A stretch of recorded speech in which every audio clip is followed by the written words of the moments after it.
So hello guys, continue tayo sa ating repair. So ito na naman.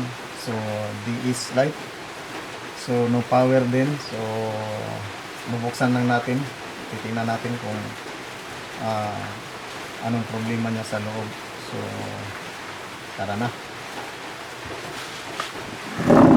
So na-try ko na tong gamitan ng power supply pero wala pa rin siyang power. Kaya bubuksan na lang natin siya.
So, una is check natin yung kanyang fuse.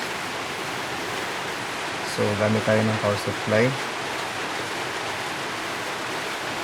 So, medyo lobat na yung power supply natin.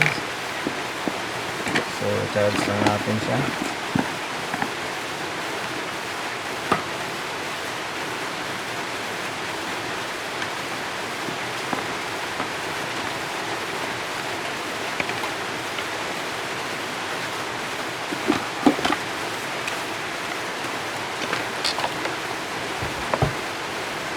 So, charge muna natin yung ating power supply.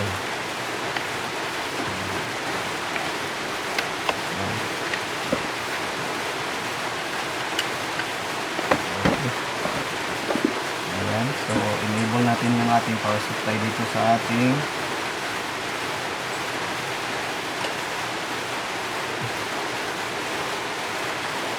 ito rin ang ating tester.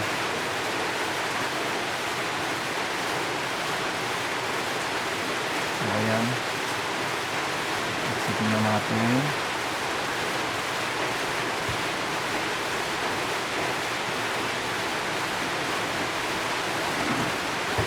Ay, kaya pala. Really. So, hindi na-plug yung ating power supply. Tama. Yung ating tester ay hindi natin na-on. So, start natin. Ayan. Then ang atin yung ano din natin. Ayan.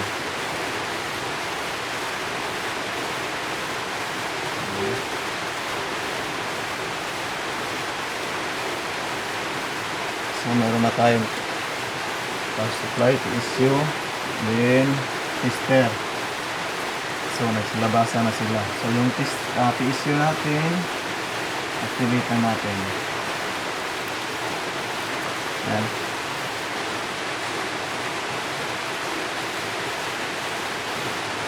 Hindi pa lumabas. Pantayin natin lumabas. Yan, lumabas na. So, unang-una is i-check natin tong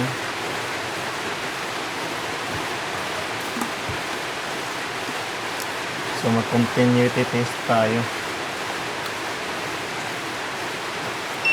Ayan. Narinig nyo ba? 1.6. So, check natin yung kanyang mga fuses. Unang-una yung fuse. So, microscope natin. Wala rin tao.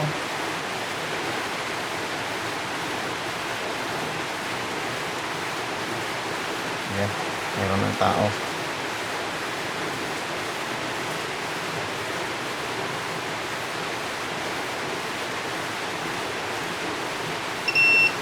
So, check natin yung fuse. So, okay ang kanyang fuse. So, walang problema. So, ngayon naman,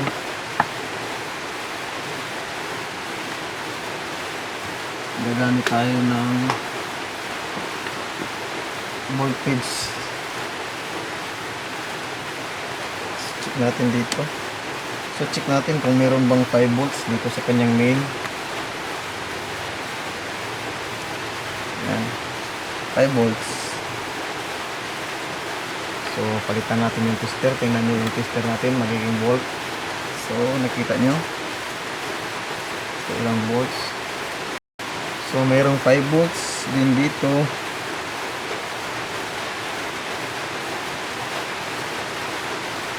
Sa output ng fuse, mayroon din 5 volts.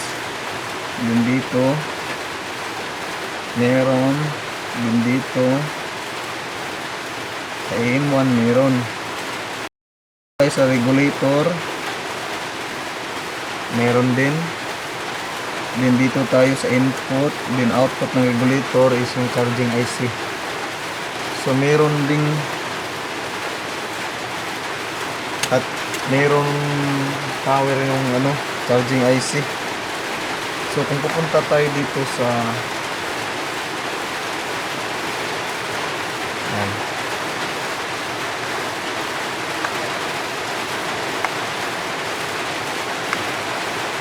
yan. So, kung meron yan. So, ibig sabihin, meron tong voltage.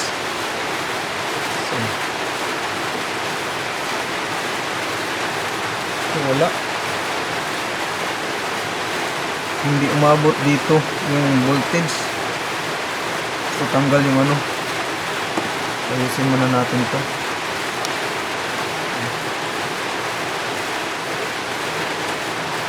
Tanggal siya. So, check natin dito.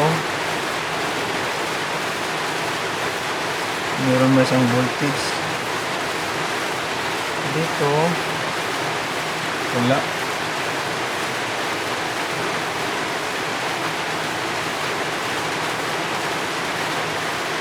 Meron. 3.8 volts meron. Din dito naman.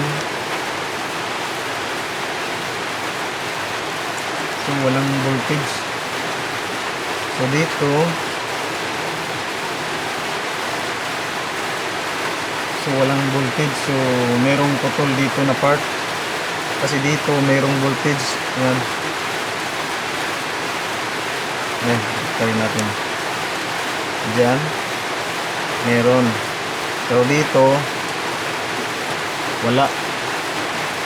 So, check natin sa ating microscope kung bakit walang voltage.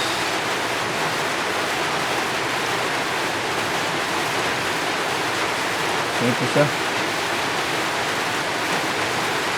So, walang voltage kasi putol. Yan, putol. So, titingnan natin. Open natin ito.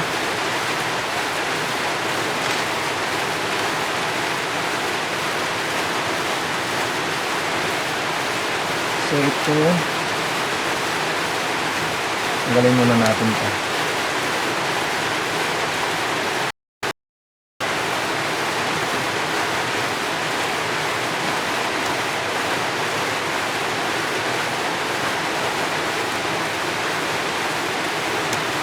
Yan.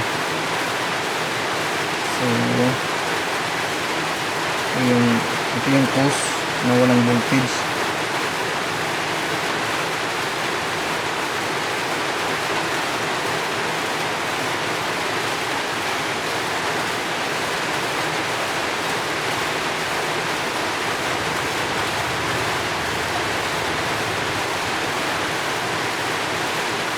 So, balik natin.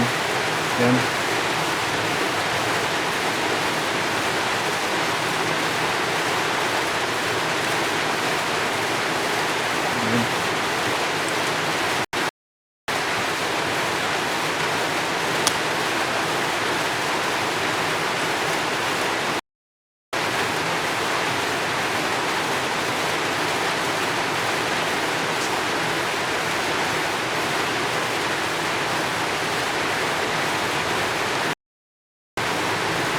So ayusin lang natin to.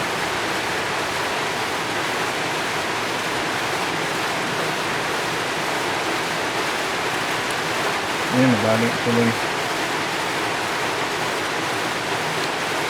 So hindi na siya yan. So try natin ulit. Saksak natin yung power supply. Then dito na tayo.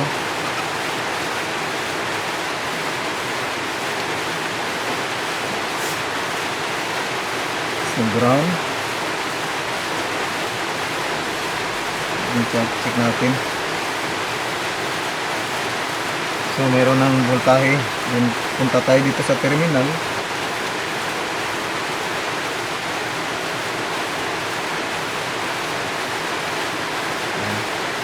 Yan, meron na ring voltahe. So na-UP ito. Hindi pa nga natin to na-try. So na-UP-an nila. Baka inatim na ito nila. Yan.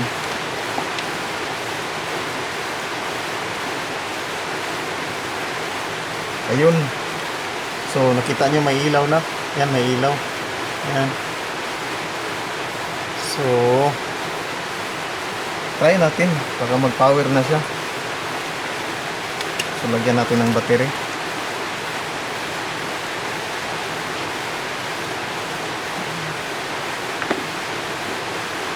So ito yan. Positive, negative yan.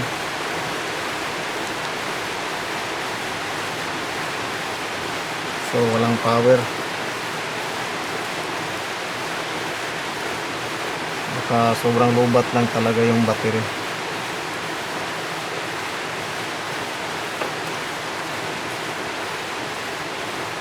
Ay, yung mukha ko yung nakita nyo.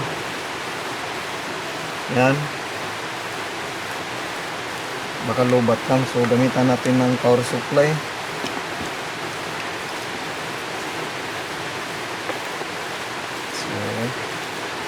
Gaground tayo dito, then gagamit tayo.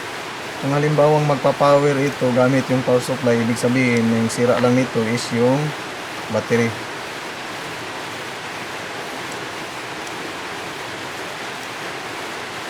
So tanggalin natin yung ganyan natin.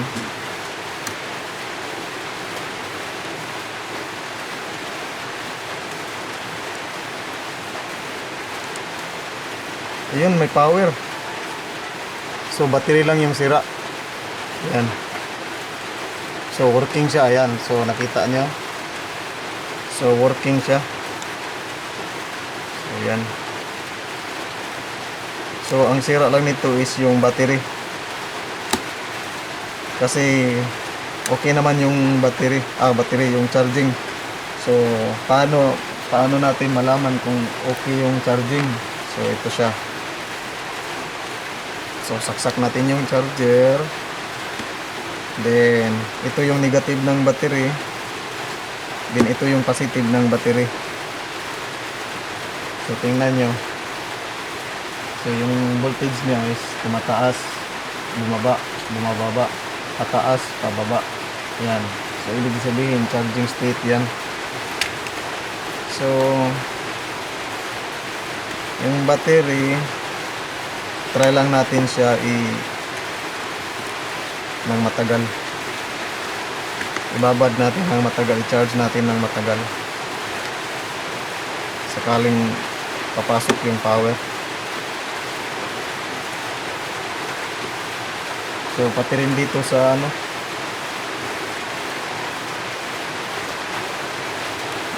walang charging.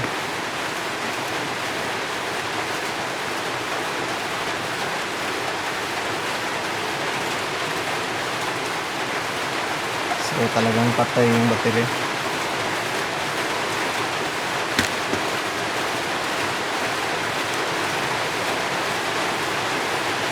So try natin kung pwede ba yung battery ng isa. Ayun, nag-charging na siya.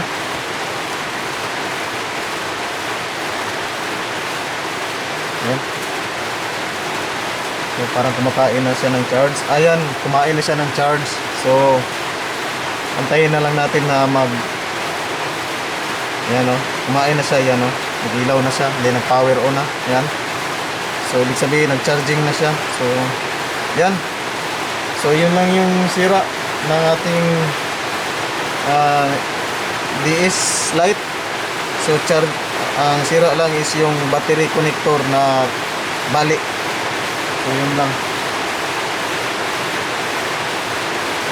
So, ayan guys. So, na-repair na rin natin itong Nintendo DS light. So, may power na. Yan, maliwanag na. So,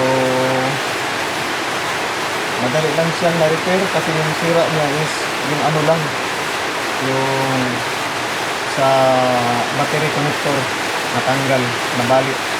So, dito lang muna tayo. Thank you for watching. Sana namin tayo natutunan. Have a good day. Bye.